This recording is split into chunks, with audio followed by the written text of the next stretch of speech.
दोस्तों नमस्कार।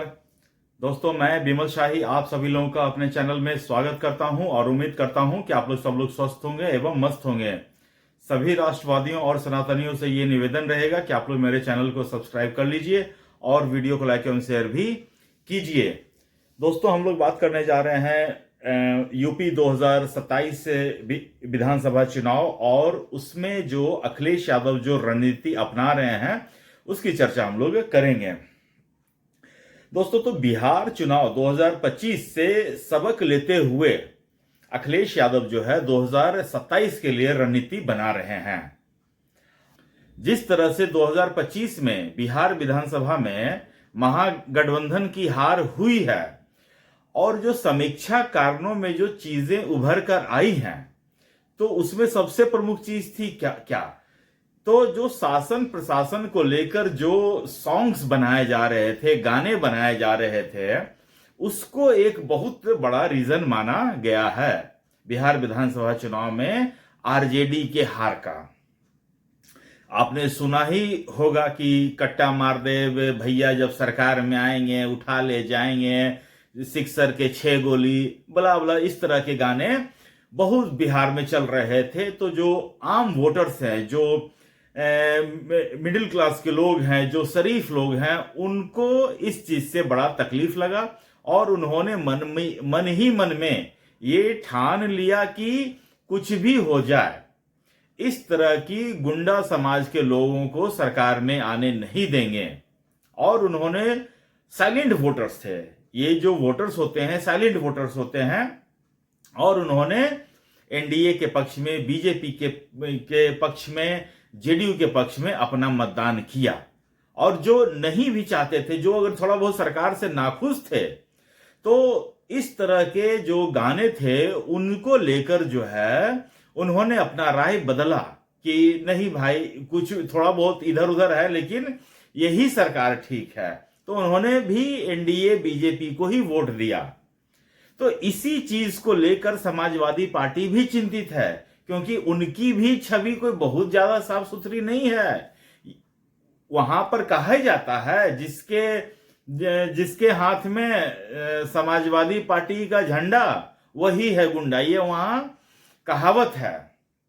अगर आपको लिफ्ट जा रहे हैं और अगर कोई आपको समाजवादी पार्टी का आदमी दिख जाता है तो लोग उसको लिफ्ट नहीं देते हैं।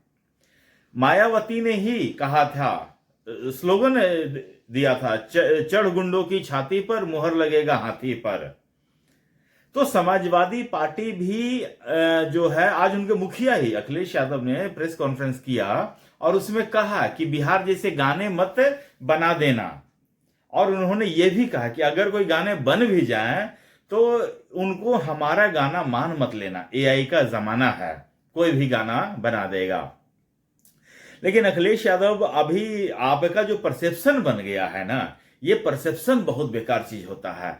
और आपके लिए परसेप्शन की बात आप जहां तक कर रहे हैं, आपको याद होगा 2022 के चुनाव में अखिलेश यादव की वाइफ डिंपल यादव चुनाव प्रचार करने जब जा रही थी, तो इन्हीं के प्रोग्राम में, इन्हीं के सभा में इनकी डिंपल यादव को लोग छेड़खानी कर रहे थे।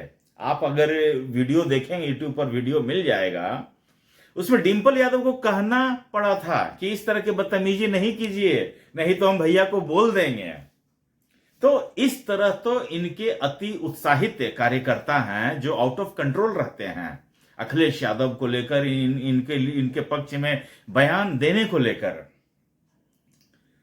तो अखिलेश यादव को इस बात की चिंता है कि कहीं अगर कुछ ऐसा ही बात बना, गाना बना, कुछ ऐसा ही माहौल बन गया, तो जो हमारी सरकार, जो अगर थोड़ा बहुत योगी सरकार की अगर इनकम्बेंसी है, तो उसका लाभ हमको मिल नहीं पाएगा।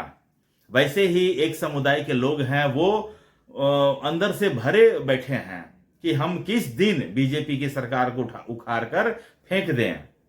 लेकिन उस समाज के लोग भी लॉ एंड ऑर्डर के लिए योगी सरकार की तारीफ करते हैं, एडमिनिस्ट्रेशन के लिए योगी सरकार की तारीफ करते हैं, उनकी महिलाएं भी बाहर जाती हैं तो सुरक्षित होकर आती हैं, इसके लिए योगी सरकार की तारीफ करते हैं। तो इन सब चीजों से अखिलेश यादव बहुत चिंतित हैं। इसीलिए वो बार बार प्रेस कॉन्फ्रेंस करके ये लोगों को सलाह दे रहे हैं कि जो गलती बिहार में हुई थी वो गलती हमें नहीं दोहराना है। तो क्या अखिलेश यादव, आरजेडी ने बिहार में कांग्रेस के साथ अलायंस किया, वो गलती यहां दोहराएंगे या उससे परहेज करेंगे? क्या अखिलेश यादव एआईएम से अलायंस करेंगे या उससे परहेज करेंगे? क्योंकि ये सब भी कुछ फैक्टर है जो बिहार में महागठबंधन के हार के कारण है। एआईएम तो सिर्फ उनसे 5 सीटें मांग रहे थे ना, 6 सीट मांग रहे थे।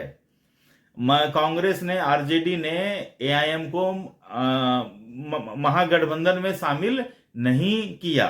तो ओवैसी सर ने धुआंधार रैली किया बिहार में, 5 सीटें जीती और 25 सीट पर हरवा दिया।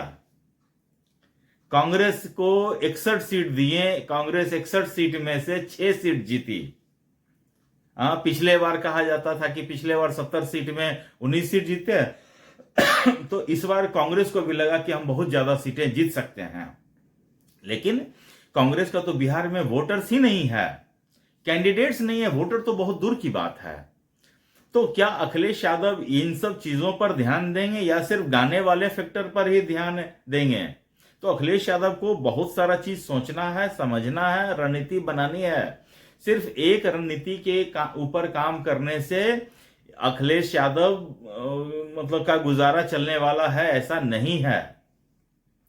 एक और बात मैं कह रहा हूं, अखिलेश यादव की छवि जो है, जब से डिंपल यादव को जो एक मौलाना कह दिए थे कि डिंपल यादव मस्जिद में नंगी बैठी हुई थी, अखिलेश यादव के छवि में बहुत बड़ा डेंट पड़ा है और ये मुद्दा को चुनाव में उठाया जाएगा, आप देखते रहिएगा।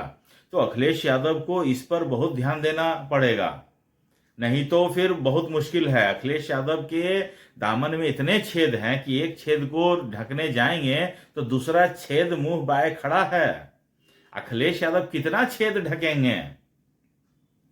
तो ये इन सब सारे चीजों पर अखिलेश यादव को वर्कआउट करना है। अभी उनके पास 2 साल का समय है, वर्कआउट करें, समय बीतते देरी नहीं लगता है।